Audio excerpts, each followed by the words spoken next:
கர்த்தருடைய பரிசுத்த நாமத்திற்கு மகிமை உண்டாவதாக. இந்த காலைவேளையை தொடர்ந்து தேவனுடைய வார்த்தையை தியானிக்க கர்த்தர் நமக்கு கிருபை செய்வாராக. யாக்கோபு 1:5 குறித்து நாம் தியானித்துக் கொண்டிருக்கிறோம்.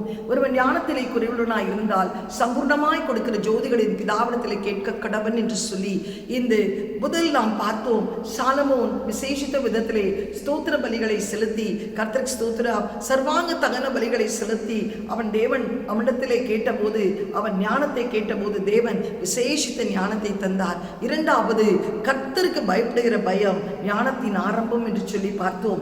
இந்த வேளையிலே கூட வேதத்தை நாம் கை கொள்ளும் போது தேவன் நமக்கு விசேஷித்த ஞானத்தை தருகிற தேவனாய் இருக்கிறார்.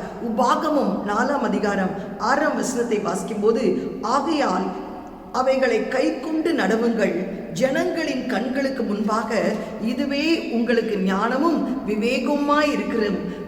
அவர்கள் இந்த கட்டளைகளை எல்லாம் கேட்டு இந்த பெரிய ஜாதியே ஞானமும் விவேகமுள்ள ஜனங்கள் என்பார்கள். ஹல்லேலூயா, கர்த்தருக்கு ஸ்தோத்திரம். ஆண்டவர் சொல்லுகிறார், நீங்கள் தேவனுடைய வார்த்தைகளை கை கொண்டு நடக்கும் போது கர்த்தர் உங்களுக்கு விசேஷித்த ஞானத்தையும் விவேகையும் தந்து, அது மாத்திரமல்ல எல்லா ஜனங்களுக்கு முன்பாக தேவன் விசேஷித்த ஞானத்தையும் விவேகத்தையும் தந்து உங்களை உயர்த்த வல்லமை உள்ளவராய் இருக்கிறார். வேதத்தை வாசிக்கும் போது வேதத்தில் உள்ள கற்பனைகளையும் கட்டளைகளையும் நீங்கள் கை கொண்டு நடக்கும் போது தேவன் ஞானத்தின் அபிஷேகத்தை உங்களுக்கு தருகிறார். ஏனென்றால் வேதம் எப்படிப்பட்டது என்று சொல்லி நம்ம பார்க்கும்போது சங்கீத புஸ்தகத்தை நாம் வாசிக்கிறோம். 19ஆம் அதிகாரம் 7ஆம் வசனத்திலே இப்படியாய் சங்கீதக்காரன் எழுதுகிறான். கர்த்தருக்கு ஸ்தோத்திரம். சங்கீதம் 19:7 கர்த்தருடைய வேதம் குறைவற்றதும் ஆத்மாவை உயிர்ப்பிக்கிறதுமாய் இருக்கிறது. கர்த்தருடைய சாட்சி சத்தியமும் பேதையை ஞானியாக்குறதுமாய் இருக்கிறது. கர்த்தருடைய வார்த்தை சத்தியம். கர்த்தருக்கு ஸ்தோத்திரம் உண்டாவதா. பேதையை ஞானம் உள்ளவனாய் மாற்ற இருக்கிறது.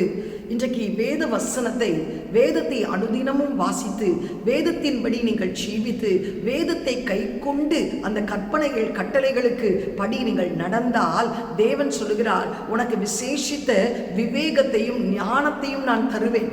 ஹல்லேலூயா. இன்னைக்கு எந்த பிள்ளை வேதத்தை அதிகமாய் வாசிக்கிறீர்களோ, யார் அதிகமாய் வாசிக்கிறீர்களோ அவர்களுக்கு விசேஷித்த ஞானத்தை கர்த்தர் தருவார். ஏனென்றால் சத்தியமும் பேதையை ஞானியாக்குகிறது. இந்த தேவனுடைய வார்த்தை ஒரு பேதையை ஞானியாய் ஆக்குறது. ஒரு கணவன் மனைவிக்கு ஒரு பிள்ளை இருந்தார்கள். கர்த்தருக்கு ஸ்தோத்திரம். விறகு வெட்டி அந்த பிள்ளையை வளர்த்து கொண்டிருந்தார்கள். தகப்பனுக்கு டியூபர்குலோசிஸ் காச நோய், இறந்து விட்டார். மனைவிக்கும் அந்த காச நோய் வந்து இறந்து போகிற சூழ்நிலையிலே ஒரு கிழிந்து போன ஒரு வேதாகமத்தை எடுத்து பிள்ளையிடத்தில் கொடுத்து சொன்னார்கள், தம்பி, நாங்கள் வைத்து போகிற சொத்து இது ஒன்றுதான். இந்த வேதத்தை அனுதினமும் அதிகாலையிலே முழங்கால் நின்று கோழி கூவதற்கு முன்பாய், ஆடு சத்தமிடுவதற்கு முன்பாய், மாடு கத்துவதற்கு முன்பாய், புறா கூவதற்கு முன்பாய், மனுஷனுடைய சத்தம் கேட்கிறதுக்கு முன்பாய், ஆண்டவரே அடியேனுடைய சத்தத்தை கேளும் என்று சொல்லி நீ உரத்த சத்தத்தோடு முழங்காலிலே நின்று இந்த வேதத்தை வாசி, இது உன்னை காப்பாற்றும் என்று சொல்லி அந்த தாய் அந்த வேதத்தை கொடுத்து விட்டு மரித்து விட்டாள்.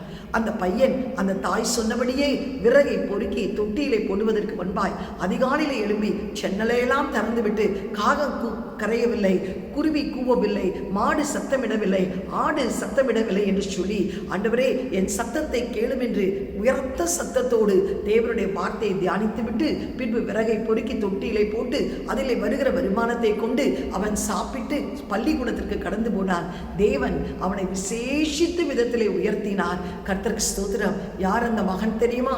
அமெரிக்க ஜனாதிபதி ஆப்ரஹாம் லிங்கன். ஒரு பேதை, ஒரு அனாதை. கர்த்தருக்கு ஸ்தோத்திரம். ஆனால் இன்றைக்கு வேதத்தை கை கொண்டு அவன் வாசிக்க ஆரம்பித்தானோ, அதிகாலை வேளையிலே முழங்காலில் நின்று வேதத்தை தியானிக்க தொடங்கினானோ, தேவன் அமெரிக்காவுக்கே ஒரு ஜனாதிபதியாய் மாற்றினார். அந்த ஜனாதிபதி பதவியிலே உட்காரும் போது விசேஷித்த ஞானம் அவனுக்கு கர்த்தர் கொடுத்தார். ஏன் தெரியுமா? ஒவ்வொரு நாளும் தன்னுடைய தன்னுடைய சீட்டிலே உட்காருவதற்கு முன்பாய் வேதம் வாசிக்காமல் அவர் வருவது கிடையாது. அதிகாலை வேளையிலே தேவனை தேடாமல் கடந்து வருவது கிடையாது.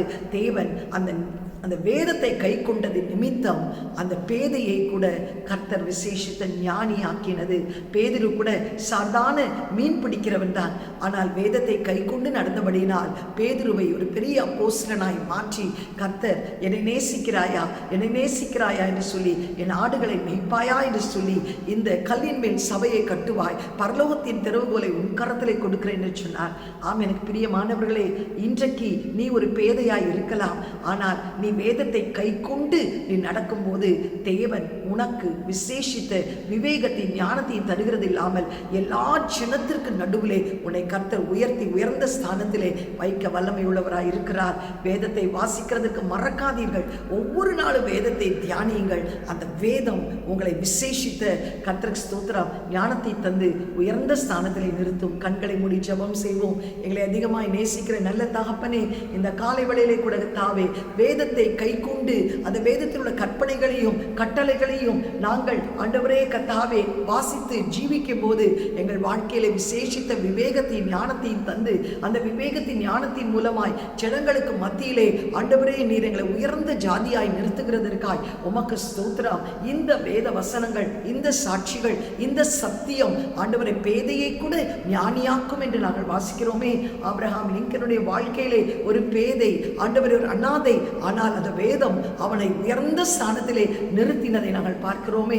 இன்றைக்கு இதை கேட்டுக்கொண்டிருக்கிற ஒவ்வொருவரும் எனக்கு ஞானம் இல்லையே என்று சொல்லாத பட்சத்திலே ஆண்டவரே பரத்திலிருந்து அந்த ஞானம் வர வேண்டுமானால் ஒவ்வொரு நாளும் வேதத்தை வாசிக்க, வேதத்தின்படி நடக்க, வேதத்தின் கட்டளை கற்பனைகளுக்கு கீழ்ப்படிய ஆண்டவரே உதவி செய்யும். மற்றவர்களுக்கும் வேதத்தை சொல்ல கர்த்தர் உதவி செய்வீராக.